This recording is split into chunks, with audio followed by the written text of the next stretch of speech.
Fidèles amis internautes de la télévision Vodou TV Monde, bonjour. Recevez nos salutations depuis vos emplacements respectifs. Nous voici de nouveau sur cette édition de votre journal de recherche historique et de la conservation des mémoires.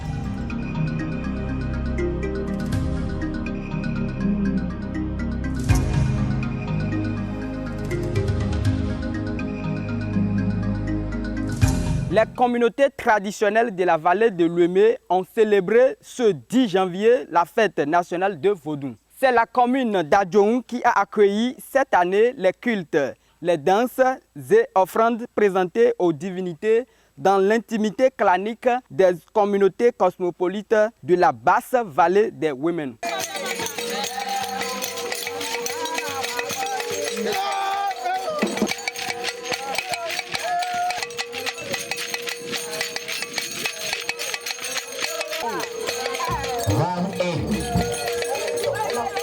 Le Vodou comme le concept de vie.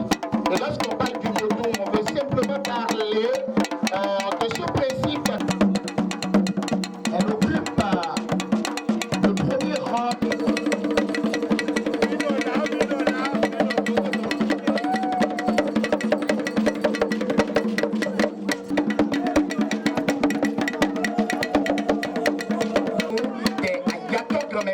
La divinité.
Sous le haut patronage du pontife Dahaïdi, président fédéral des chefs de cultes endogènes de la vallée de Louémé, cette commémoration a réuni les adeptes des couvents endogènes des Agégués, de Dangbo, de Bonou, de Adjoun et ceux de la diaspora historique autour des objectifs paix et bien-être social de toute la communauté noire dans le monde. À en croire le pontife Dagbehoueno Haïdi, cette fête du 10 janvier a toutes les raisons d'être célébrée. Écoutons-le. C'est le pontife Sa Majesté Dagbehoueno Haïdi, président fédéral des religions endogènes de la vallée de Louémé. Vraiment, je suis ému de joie car chaque 10 janvier, nous, on était ensemble avec l'ONG Symbole de l'Amitié et depuis des années, on circulait commune par commune, les 4 communes de la vallée. Donc c'est le tour de la commune d'Adjoun et je suis vraiment chanceux car nous ne savons pas que le président Patrice Guillaume Athanase a pu reconnaître l'enjeu de notre religion endogène le vaudou et il a pris conscience de développer cette religion-là. Et je remercie les adeptes venus de toutes les communes périphériques. Il s'agit d'Agégué, d'Angbo, Adjoun et Bonou. Je les remercie du fond de mon cœur parce que vraiment, ce qui s'est passé aujourd'hui à Adjoun, c'était vraiment inoubliable. Débutée spécialement depuis le 7 janvier 2024, cette manifestation a reçu les étudiants de l'école du patrimoine africain et des personnalités influentes de la société autour des objectifs cultes, histoire, découvertes et conservation des valeurs cardinales d'origine africaine. Ces derniers n'ont pas manqué de donner leurs impressions sur les manifestations. Écoutons Monique Oundou, étudiante à l'école du patrimoine africain, à ce propos. Je réponds au nom de Monique Oundou, étudiante à l'école du patrimoine africain et de nationalité sénégalaise. En tant qu'étudiante ou gestionnaire du patrimoine culturel, je peux dire que le Bénin a bien conservé son patrimoine. Et ça, c'est une chose rare dans certains pays africains. Donc, je félicite cette initiative. Je peux dire qu'au Bénin, je vois que les gens s'affichent plus, assument ce patrimoine, plus que par rapport à nous qui sommes plus, je sais pas, avec les Occidentaux, avec la civilisation qui nous vient des autres continents. Donc je peux dire que le Bénin affiche bien son patrimoine, sa culture et c'est une très bonne chose. Je voudrais dire à mes frères africains que c'est un legs. On nous a donné ça. Donc il est de notre intérêt de conserver ça, de valoriser et de transmettre ça aux générations futures. Donc il ne serait pas normal que nos aïeux nous transmettent une chose aussi importante et qu'on le délaisse pour aller voir d'autres traditions. Donc revenons à la source, revenons à ce qui nous appartient. Présent sur les lieux de la manifestation, M. Bernard Dossa, conservateur des valeurs endogènes, a lancé quelques mots à l'endroit de tous les participants de cette fête et du gouvernement béninois. Je suis Bernard Opé Dossa, Bernard Dossa à l'état civil, président du groupe universitaire de recherche en histoire et culture du Bénin, conservateur des valeurs endogènes au sein du mausolée Accor.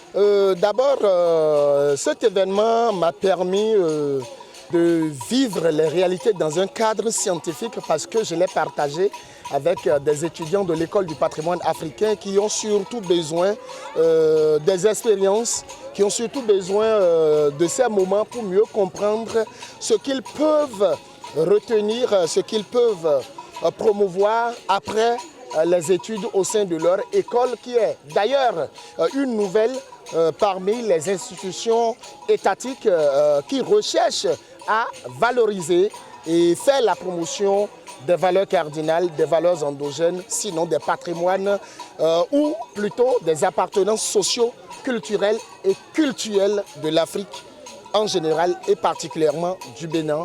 Je ne voudrais surtout pas parler de Vodou Day parce que là, il y a une politique qui se fait avec le retour des afro-descendants et leur implication dans le vaudou, alors que le Vodou Day a oublié une étape particulière, celle de recyclage des afro-descendants sur les événements, l'organisation spirituelle et culturelle du milieu vaudou au Bénin. En faisant avec les vaudous endogènes, nous faisons la promotion de la mémoire des résistances sur les côtes africaines. Parce que le vaudou d'abord a été l'ensemble des principes qui régissent le rapport entre les humains et l'environnement. Mais au fil des ans, les mouvements de déportation, de l'arrachement, et de l'embarquement d'Aroméens dans un état de non-être et de non-humain et d'infériorité raciale, afin que le vaudou s'est reconverti comme un pouvoir de résistance et des abolitions. Par rapport à la consultation du phare et les entités qui promettent venger, défendre la patrie au cours de l'année grégorienne 2024, ils ont trouvé l'oracle à trouver les entités à Black Pato, qui veut dire en réalité les entités promettent la défense de la population, mais ils exigent la correction de nos actions violentes vis-à-vis de nos prochains.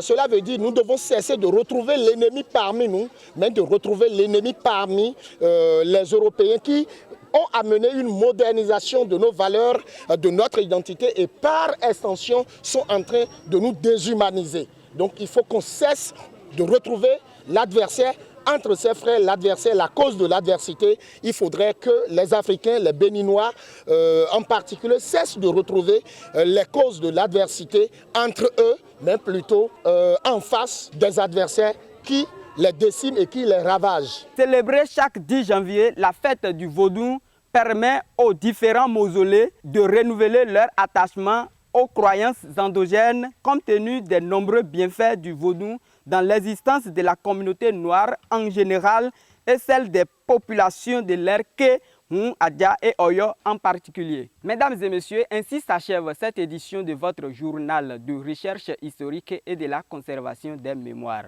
Reportage Noua Didonou, arrangement technique Fassinou Yindira, à la présentation Roubaix Assou, gratitude ancestrale.